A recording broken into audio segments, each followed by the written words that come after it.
నమస్తే, welcome to our channel. నేను సిరి. రేవంత్ రెడ్డి గారి దెబ్బతోనైతే బీఆర్ఎస్ నేతలు ఒక నిర్ణయానికి వచ్చినట్టు తెలుస్తుంది. దీంతోనే అయితే గాంధీ మార్గంలో వెళ్ళాలని చెప్పేసి వాళ్ళు అనుకున్నట్టు కూడా తెలుస్తుంది. దీంతో హరీష్ రావు గారు అయితే ఒక ప్రకటన వెల్లడించారు, దేవాలయ యాత్రలు చేపట్టాలని. సో ఈ అంశాన్ని మనకు వివరించడానికి మనతో పాటు ఉన్నారు ప్రముఖ senior journalist, political analyst CS Rao garu. నమస్కారం సార్. నమస్తే సార్, ఇప్పుడు చూస్తుంటే హరీష్ రావు గారు కొన్ని వ్యాఖ్యలు చేయడం జరిగింది. ఏంటంటే గాంధీవాదంలో వెళ్తున్నట్టు వాళ్ళు ప్రకటించడం జరిగింది. దీంతో దేవాలయ యాత్రలు మేము స్టార్ట్ చేస్తున్నాం అని చెప్పేసి వెల్లడించడం జరిగింది. ఏంటి అసలు ఇది? నిరసన వ్యక్తం చేయడానికి రెండు మార్గాలు. ఒకటి ఏంటంటే డైరెక్ట్ ఫైట్, రెండు ఏంటంటే ఇండైరెక్ట్ ఫైట్. దాంట్లో ఇండైరెక్ట్ ఫైట్ చేసేదే గాంధీ మార్గం. స్వాతంత్రం తెచ్చుకుంది ఎలాగో అహింస మార్గంలో తెచ్చుకున్నాం. సో అహింస మార్గం అంటే ఏంటి? వాళ్ళని ఎక్కువగా గౌరవించి వాళ్ళు ఎంత చేస్తున్నప్పటికీ కూడా వాళ్ళని ఎక్కువగా గౌరవించావు అనుకోండి, అవతల వాళ్ళకి ఎలా ఉంటుంది, అయ్యో పాపం అనిపిస్తుంది కదా. సో ఆ పరిస్థితి తీసుకురావటం అనమాట. అలాగే ఇప్పుడు బీఆర్ఎస్ పార్టీ ఒక నిర్ణయం తీసుకుంది. రేవంత్ రెడ్డి చేసినటువంటి కామెంట్స్కి రేవంత్ రెడ్డి ఇచ్చినటువంటి సవాళ్ళను స్వీకరించి ఇక నుంచి దేవాలయ యాత్ర చేయాలి అనేటువంటి ఒక నిర్ణయం తీసుకుంది. హరీష్ రావు మాజీ మంత్రి ఆయన అనౌన్స్ చేశాడు. ఏంటి దేవాలయ యాత్ర? అహింస మార్గం లేదంటే గాంధీ మార్గం. గాంధీ మార్గంలో ఈ నిరసన వ్యక్తం చేయడానికి ఎందుకు నిర్ణయం తీసుకున్నారు, దేవాలయ యాత్రలు ఎందుకు చేయాలనుకుంటున్నారు అని చెప్పి క్వశ్చన్ చేసుకోవచ్చు. ఎందుకనంటే రైతు రుణమాఫీ అనేది 100% చేస్తానని చెప్పేసి రేవంత్ రెడ్డి ఎన్నికల ముందు ప్రామిస్ చేశాడు అనేది బీఆర్ఎస్ పార్టీ చెప్తున్నటువంటి మాట. మొత్తం ఆగస్టు 15 తారీఖు లోపల అంతా రైతు రుణమాఫీ చెప్పినట్టు చేసేసాము. కాబట్టి ఇప్పుడు కేటీఆర్, హరీష్ రావు బేషరతుగా రాజీనామా చేయాలి అని చెప్పి ఆయన ఒక డిమాండ్ చేశారు. ఎందుకంటే రేవంత్ రెడ్డి కనుక రైతు రుణమాఫీ చేస్తే మేము రాజీనామా చేస్తామని చెప్పి వీళ్ళిద్దరూ గతంలో అన్నారు. అందుకే రుణమాఫీ చేసాం, మేము రైతు రుణమాఫీ చేసాం కాబట్టి మీరు రిజైన్ చేయండి అని చెప్పి డిమాండ్ చేస్తున్నారు. వాళ్ళేమంటున్నారు, హరీష్ రావు, కేటీఆర్ 100% నువ్వు చేస్తానన్నావు కదా, 100% నువ్వు చేయలేదు. కావాలంటే కొడంగల్ వెళ్దాం, కొడంగల్ నియోజకవర్గంలో ఏ గ్రామానికి వెళ్ళి రైతులను కనుక్కుందాము, 100% నువ్వు చేయలేదని నేను నిరూపిస్తాను, నువ్వు రాజీనామా చేయి. ఇలా సవాళ్ళు ప్రతి సవాళ్ళు గత 2 రోజుల నుంచి వినిపిస్తూ ఉన్నాయి. రుణమాఫీ చేయలేదు అందరికీ అనేది బీఆర్ఎస్ పార్టీ చెప్తుంది. కాంగ్రెస్ ఏం చెప్తుంది, మేము హామీ ఇచ్చిన మేరకు మేము రుణమాఫీ చేసామని చెప్పి కాంగ్రెస్ పార్టీ చెప్తుంది. కాంగ్రెస్ ఏం చెప్పింది, 2 లక్షల రుణమాఫీ చేస్తామని చెప్పింది. అది చేసామని చెప్పి వీళ్ళు చెప్తున్నారు. మీరు చెయ్యలేదు, అందరికీ కొంతమందికే చేశారు అనేది బీఆర్ఎస్ పార్టీ చెప్తుంది. ఇట్లా సవాళ్ళు ప్రతి సవాళ్ళ మధ్య వీళ్ళు దేవుడి మీద ప్రమాణం చేశారు. వాళ్ళు దేవుడి మీద ప్రమాణం చేశారు, వీళ్ళు దేవుడి మీద ప్రమాణం చేశారు. దేవుడి ప్రమాణంగా అని చెప్పి అనేక హామీలు ఇచ్చారు రేవంత్ రెడ్డి. దేవుడి ప్రమాణంగా అని చెప్పి వాళ్ళు చెప్పారు.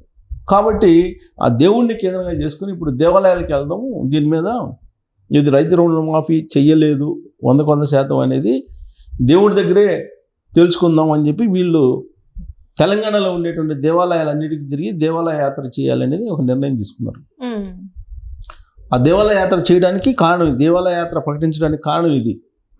రేవంత్ రెడ్డి పరిపాలనకు, రేవంత్ రెడ్డి రుణమాఫీ చేయకపోవడానికి నిరసనగా గాంధీ మార్గంలో దేవాలయ యాత్ర చేసి ప్రతి దేవాలయానికి వెళ్ళి దేవుడి మీద ప్రమాణం చేసి చెప్పాడు. కాబట్టి రేవంత్ రెడ్డి దేవాలయ యాత్ర చేసి ప్రతి దేవాలయం దగ్గరికి వెళ్ళి రుణమాఫీ చేయలేదు అని చెప్పి నిరూపించేటువంటి ప్రయత్నం బీఆర్ఎస్ పార్టీ చేయాలనే ప్రయత్నంలో భాగంగా ఈ దేవాలయ యాత్రను పెట్టుకున్నారు. రేవంత్ రెడ్డి ఢిల్లీ వెళ్ళున్నారు. ప్రస్తుతం ఢిల్లీ వెళ్ళి ఆయన ఏదో ఆ పార్టీ బలోపేతం కోసం, తర్వాత మంత్రివర్గ విస్తరణ, పిసిసి అధ్యక్షుడు, ఇంకా మిగిలిన నామినేటెడ్ పోస్టులు వీటన్నిటిని భర్తీ కోసం ఆయన వెళ్ళాడు ఢిల్లీ వెళ్ళినటువంటి క్రమంలో అందరూ ఆయన ఏం చేస్తాడో, ఏం చేయబోతున్నాడని అందరూ వెయిట్ చేస్తూ ఉన్నారు. పోతూ ఆయన ఒక పెద్ద బాంబు పేల్చి వెళ్ళారు బీఆర్ఎస్ పార్టీ మీద. ఏంటంటే బీఆర్ఎస్ పార్టీ బీజేపీలో విలీనం కాబోతుంది అనేటువంటి ఒక అనౌన్స్మెంట్ చేసి వెళ్ళాడు ఆయన. బీజేపీలో విలీనం కాబోతుంది బీఆర్ఎస్ పార్టీ. గవర్నర్ ఏమో కేసీఆర్, కేటీఆర్ ఏమో కేంద్ర మంత్రి, హరీష్ రావు ఏమో పిసిసి అధ్యక్షుడు, కాంగ్రెస్ పార్టీ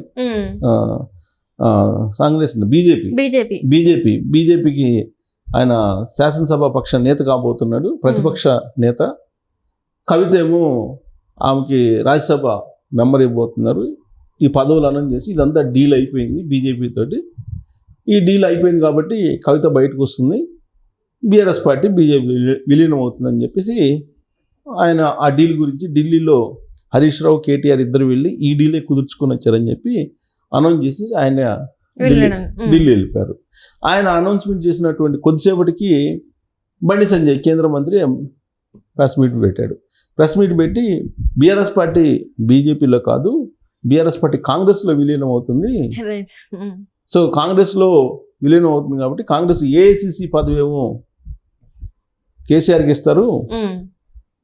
సో ఇక్కడేమో హరీష్కి కేటీఆర్కి ఏమో కాంగ్రెస్లో పిసిసి అధ్యక్ష పదవి ఒకరికను ఇంకొకరికేమో అక్కడ కేంద్రం అదే వర్కింగ్ ప్రెసిడెంట్ ఒకరికి ఇస్తారు, కవితకేమో రాజ్యసభ ఇస్తారు అని చెప్పి ఆయన కొన్ని పదవులు కాంగ్రెస్ పార్టీలో పంచారు బండి సంజయ్. సో మొత్తం మీద బీఆర్ఎస్ పార్టీ బీజేపీలో విలీనం అవుతుందా లేదా కాంగ్రెస్ పార్టీలో విలీనం అవుతుందా అనేటువంటి ఒక చర్చకి విస్తృతంగా అవకాశం లభించింది.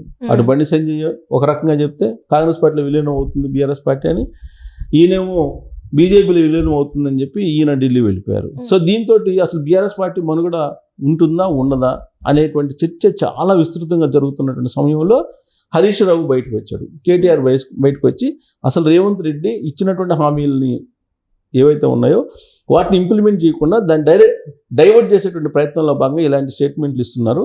కాబట్టి రైతు రుణమాఫీ అనేది ముందు తేల్చాలి. ఆయన ఎంత రుణమాఫీ చేస్తున్నాడు, ఎంతమందికి రుణమాఫీ చేస్తున్నాడు, ఎంత చేశాడు, దీని లెక్కలు తీద్దాము, అందుకే నేను దేవాలయ యాత్ర చేపడుతున్నానని చెప్పేసి చెప్తూ రేవంత్ రెడ్డి వాడుతున్నటువంటి పదజాలం ఏదైతే ఉందో దాన్ని కూడా తప్పుపడుతూ హరీష్ రావు రేవంత్ రెడ్డి చాలా తోపు, ఆయన ఇచ్చినటువంటి హామీలను నెరవేర్చకపోయినప్పటికీ అబద్ధాలు చెప్పి ఆయన రాజకీయాలు చేస్తున్నాడు, రాబోయేటువంటి రోజుల్లో అమెరికా అధ్యక్షుడు అవుతాడు రేవంత్ రెడ్డి అని చెప్పి కేటీఆర్ దానికి మళ్ళీ యాడ్ చేశాడు. ఇన్ని అబద్ధాలు చెప్తే అమెరికా ప్రజలు కూడా నమ్ముతారు, అమెరికా ప్రజలు కూడా ఓటేస్తారు అనుకుంటాడు రేవంత్ రెడ్డి. కాబట్టి అబద్ధాలు పుట్ట రేవంత్ రెడ్డి అతను ఇచ్చినటువంటి హామీలను ఏదీ నెరవేర్చకుండా ప్రజల్ని డైవర్ట్ చేయడానికి, ప్రజల్లో చర్చ జరగకుండా చేయడానికి ఇలాంటివన్నీ చెప్తున్నాడు. బీఆర్ఎస్ పార్టీ మళ్ళీ అధికారంలోకి వస్తుంది అనేటువంటి యాంగిల్లో వీళ్ళు ఒక యాత్రను చేపట్టడానికి అవకాశం ఇచ్చాడు రేవంత్ రెడ్డి. దాన్ని గాంధీ మార్గంలో వాళ్ళు చేయడానికి ఇప్పుడు బయలుదేరారు. సో దీంతో పొలిటికల్గా ఒక రకమైనటువంటి హీట్ అయితే తెలంగాణలో కనిపిస్తుంది. వాళ్ళేమో సంబరాలు చేసుకోవాలి, రాహుల్ గాంధీని తీసుకొచ్చి సభ పెట్టాలి, పునరంకిత సభలాగా పెట్టాలని చెప్పేసి కాంగ్రెస్ అనుకుంటుంది. ఎందుకు రుణమాఫీ చేసాము కాబట్టి అందరూ ఆనందోత్సాహాల్లో ఉన్నారు రైతులు, కాబట్టి రాహుల్ గాంధీని తీసుకొచ్చి ఒక పెద్ద సభ పెట్టి ఆయనకేదో సన్మానం చేయాలి అని చెప్పేసి కాంగ్రెస్ పార్టీ ప్రయత్నం చేస్తుంది. బీఆర్ఎస్ పార్టీ ఏం చేస్తుంది, దేవాలయ యాత్ర చేసి అసలు రేవంత్ రెడ్డి వ్యవహారాన్ని, రేవంత్ రెడ్డి బండారాన్ని బయట పెట్టాలని చెప్పి బీఆర్ఎస్ పార్టీ చూస్తుంది. ఈ రేవంత్ రెడ్డి ఏమో కాంగ్రెస్ పార్టీ ఢిల్లీలో రాజకీయాలు ఇవన్నీ చూసుకుంటున్నాడు. బీజేపీ ఏంటి, ఆ బీజేపీ ఇక్కడ ఏమైనా అవకాశం దొరుకుతుందేమో, పార్టీని మన అధికారంలో తీసుకురావడానికి ఏమైనా అవకాశం ఉంటుందా, వీళ్ళిద్దరిని ఆటాడిచ్చి అనేది వాళ్ళ ప్రయత్నం వాళ్ళు చేస్తున్నారు. మొత్తం మీద తెలంగాణలో బీజేపీ కానీ బీఆర్ఎస్ పార్టీ కానీ లేదా కాంగ్రెస్ పార్టీ కానీ ఒక రకమైనటువంటి రాజకీయ వాతావరణాన్ని క్రియేట్ చేశారు. అసలు వాస్తవాలు ఏంటి అనేది పక్కదోవ పట్టేలాగా చేశారు. ఈ విషయంలో ఎవరి వ్యూహం ఎలా ఉందనేది పక్కన పెడితే పబ్లిక్ మైండ్ అయితే డైవర్ట్ చేశారు. రైతు రుణమాఫీ అసలు ఎంత జరిగింది, ఎవరికి పోయింది, ఎవరికి వచ్చింది అనేది ఎవరికి తెలియట్లేదు. కానీ ఇప్పుడు నిజంగా రైతు రుణమాఫీ అందరికీ చేస్తుంటే కనుక ఆయన చెప్పాలి సమాధానం, ఎంతమందికి చేశారు ఏంటి అనేది. కానీ వీళ్ళైనా కానీ గ్రామ స్థాయి నుంచి లెక్కలు తీసుకొచ్చి ఇదిగో ఇంతమందికి చేయలేదని వీళ్ళు చెప్పాలి. దీన్ని కాస్త రాజకీయంగా ఒకళ్ళ మీద ఒకళ్ళు విమర్శలు చేసుకొని ఏదో రాజకీయాన్ని రక్తి కట్టించేటువంటి ప్రయత్నం అయితే చేస్తూ ఉన్నారు. Right sir, thank you so much sir. Thank you.